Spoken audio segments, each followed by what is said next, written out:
So I recently came across this clip on Reddit and it reminded me of what Fortnite is actually meant to look like on the recommended high settings. You can see that the game can look really beautiful. However, in video games, beauty isn't always what it seems, as when you do use the highest graphics in any game, yes, you do get a beautiful looking game, but you do not get high FPS, low input delay, or better visibility. Instead, you'll normally get low FPS, high input delay, and poor visibility. The reason for why that is because beautiful graphics here are more intensive on your PC/console, especially on the CPU and graphics card. And on top of that, the beautiful graphics do add a lot more distractions with the extra high textures, the particle effects, and the shadows they use to collectively make the game look good. So what many players do is they go into their visual settings of any game like Fortnite for example, and they turn all the graphical settings to the lowest ones possible to remove the high detail textures, the particle effects, the shadows, and more. So in turn, that will remove the visual distractions,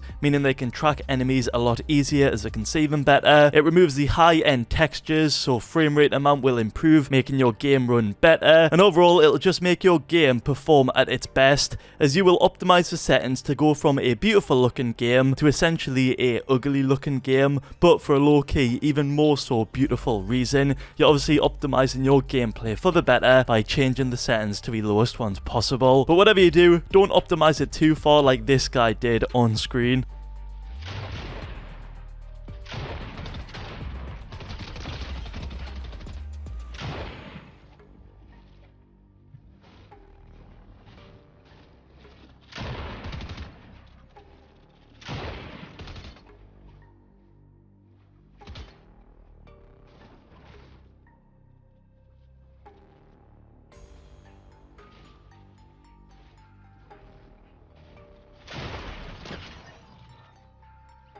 As you've seen there, guys, from that clip, he really did take stretch resolution to another level. I believe he was using like one of the lowest stretch reses in Fortnite, and somehow he was able to hit a lot of shots, which just blew my mind. And obviously, you will get a ton of FPS on this, as well as low input delay. But is this sort of thing viable? I don't think so at all. It's just way too stretched, and overall, I just don't think it is worth it. But he was still able to get a kill on it, which is impressive. But overall, guys, I highly recommend putting all your graphics to the lowest ones, or nearly the lowest ones, if you do want to get a massive advantage in game. I know this is pretty obvious for a lot of people out there, but for some it still isn't. But I just want to make a video to show you how beautiful Fortnite can actually be at the highest settings, and also how ugly it can be at the lowest settings. But you'll like it ugly for that important reason: it's optimizing our gameplay. So I hope you learned something new. If you did, feel free to drop a like on this video, and I'll catch you all in the next one. Peace.